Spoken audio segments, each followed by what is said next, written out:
For number 23, we want to write an equation of a line that passes through the points.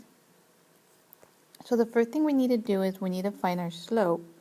So to find our slope, the y's are going to be on top, the x's go on the denominator on the bottom. So we're going to circle our y's, because those are the numbers that go on top. So we're going to have -4 minus 6. Remember to change the sign of the second number, and 4 plus 1. So we're going to have -10 over 5, so our slope is -2. So by looking at your answers, you can eliminate A and B, because my slopes are not -2. So now we're going to pick one point, usually the easiest one, it doesn't really matter, and we're going to use point slope form to find my slope.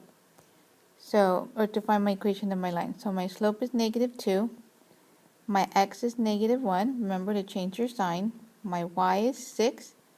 So I'm going to change my sign. And then I'm going to go ahead and solve. So I'm going to distribute that -2.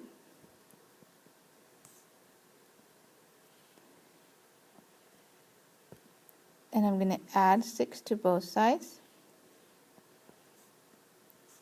So I get -2x plus 4.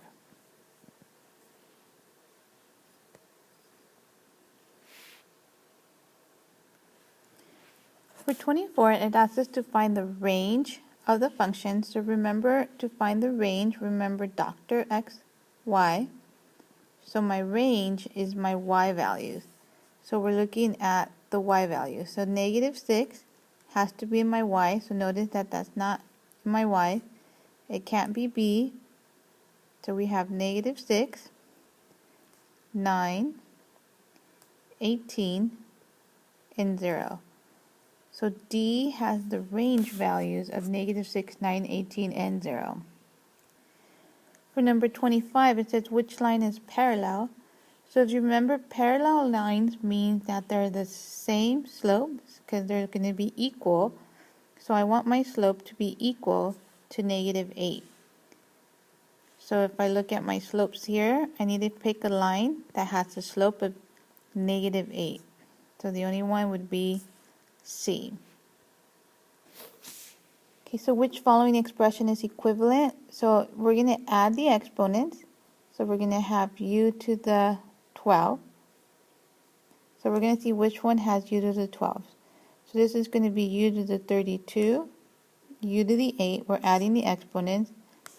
U to the 10. So the only one that's u to the 12 would be C. 27, since we have a power to a power, we're going to go ahead and multiply the exponents. So we're going to have u to the 8 times 6, which is 48. So for number 28, the first thing I'm going to do is I'm going to distribute that exponent to all 5 bases. So I'm going to have 4 squared, so we're multiplying the exponents, q to the 6, because 3 times 2 is 6, r to the 14, 7 times 2 is 14, and q to the 14. So the only ones that are common are my q's. Those are the only ones that have the same base. So 4 squared is 4 times 4, which is 16. I'm going to have r to the 14th. And notice that there's more q's on the bottom, so they're going to remain on the bottom. And since it's division, I'm going to go ahead and subtract. So I'm going to have q to the 8.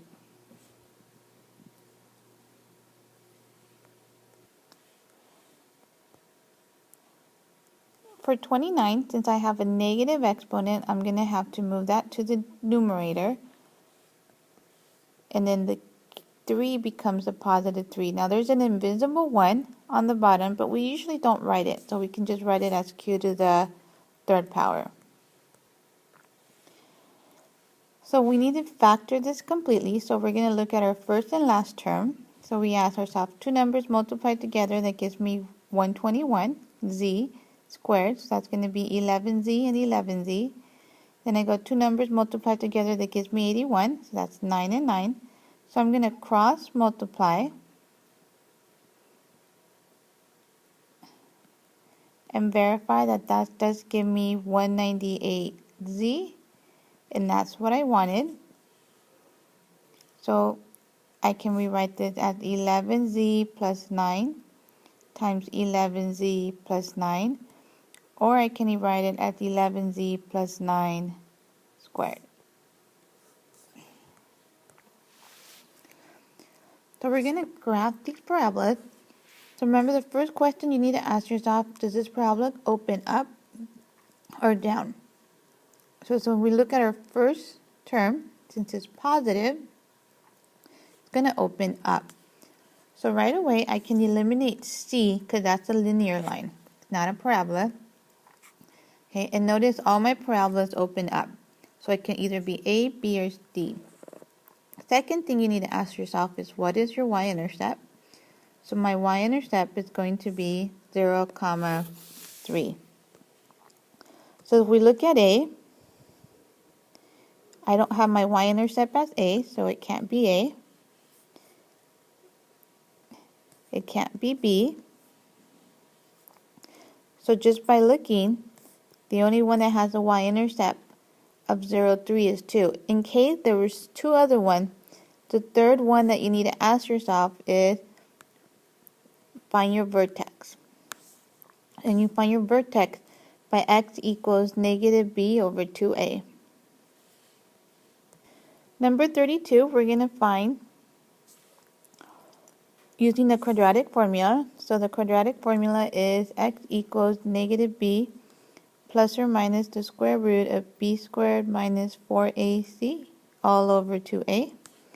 So a was b 3, b is 5, and c is negative 4. So we're going to have the opposite of b. So b is positive, so the opposite would be negative, all over 2 times a. And the discriminant, which goes here, we're going to do on this side.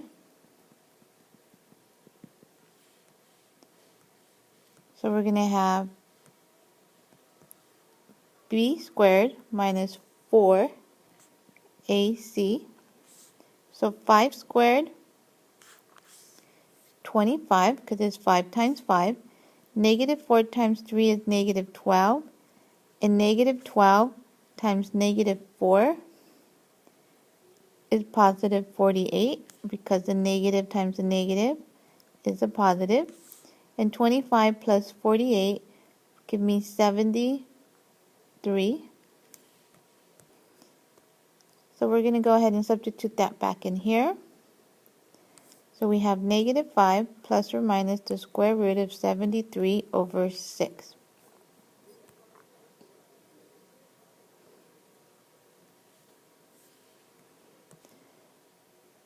So 33, since we have a power to a power, we're going to distribute that 4 to all of them.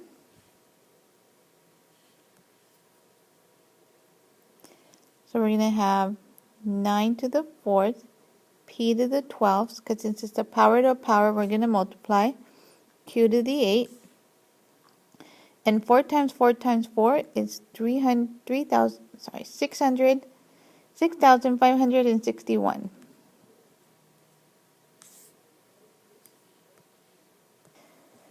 For 34, since we have a power to a power, we're going to go ahead and distribute that 2 to all 4 terms. So I'm going to have a to the 8, b to the 12th, over 7 squared, a to the 14th. So notice that I multiplied because I have a power to a power. So the only ones that are like are the a's, and there's more a in the bottom, so it's going to remain on the bottom. 7 squared we can do is 7 times 7, which is 49. And if I subtract my exponents, 14 subtract 8 is 6. And the reason's on the bottom because there's more on the bottom.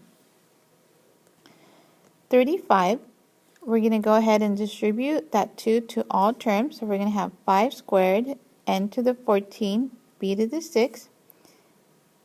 And then I'm just going to bring the first one down. So I'm going to go ahead and put my numbers together. So 3 times 5 squared, which is 25. I'm going to put my n's together and then my p's together. So 3 times 75, 3 times 25 is 75. And then since it's multiplication, I'm going to go ahead and add my exponent. So I'm going to have n to the 19, add my exponent, and I'm going to have b to the 10. Number 36 asks us to solve by completing the square. So the first thing I'm going to do is I'm going to put a blank on each side. Then I'm going to get the middle number divided by 2 and square it. So 14 divided by 2 is 7, and 7 squared is 49. So that's what you're going to add to both sides. From there, you're going to factor. So you look at your first term, so you get x and x. You look at your last term, two numbers multiplied together, that gives you 49. Negative 5 plus 49 is 44. So I can write this as x plus 7 squared equals to 44.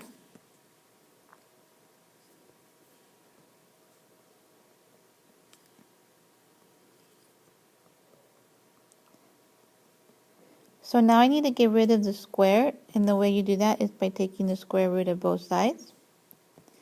So you're left with x plus 7 equals plus or minus the square root of 44. And then I'm going to move the 7 to the other side.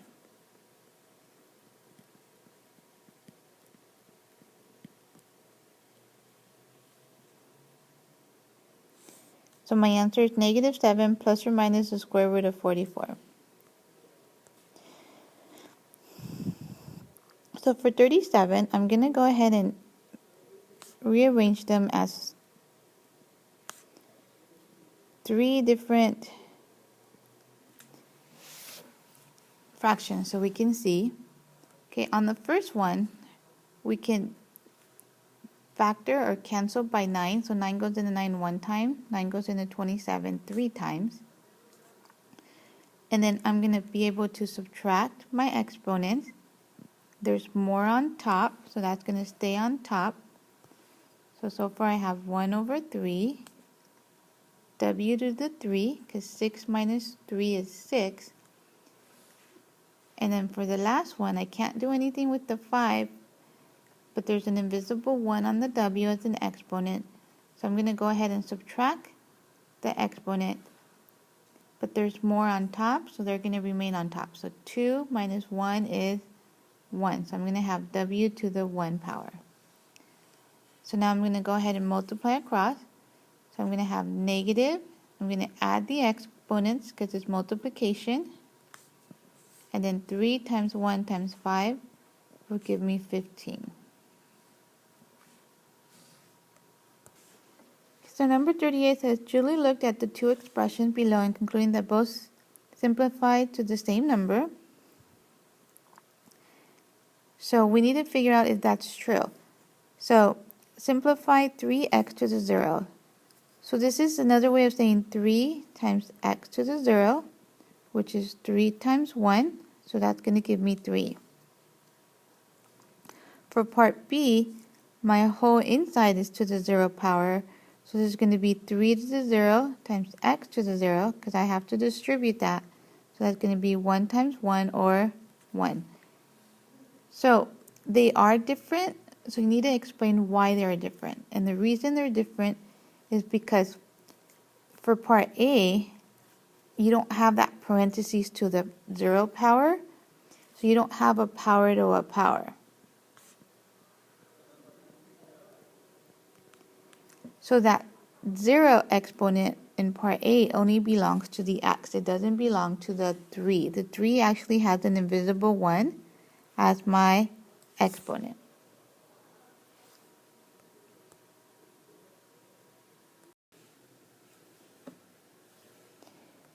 For for number 39, we're going to find Mike's average speed during a 9-hour trip was 70 miles per hour. During the first 3 hours, he drove 90. What was his average speed for the last 6 hours of his trip? So we're going to have our first hour, our first part, second part of the trip, and our last part of the trip. So for the total trip, he drove 9 hours at 70 miles per hour. So we're going to multiply these numbers. So 70 times 90 is 63. So he drove a total of 630 miles. During the first 3 hours of his trip, he drove 90. So 90 times 3 is 270. What was his average speed for the last 6 hours of his trip? So we need to find how many miles did he go. So 630 minus 270. So we're going to borrow 1. So 13 minus 7 is 6. 5 minus 2 is 3. So he drove 360 miles. So now all we have to do is divide these numbers together to get the average driving speed of the last 6 hours of his trip. So 6 goes into 36 6 times. So his average driving speed was 60 miles per hour.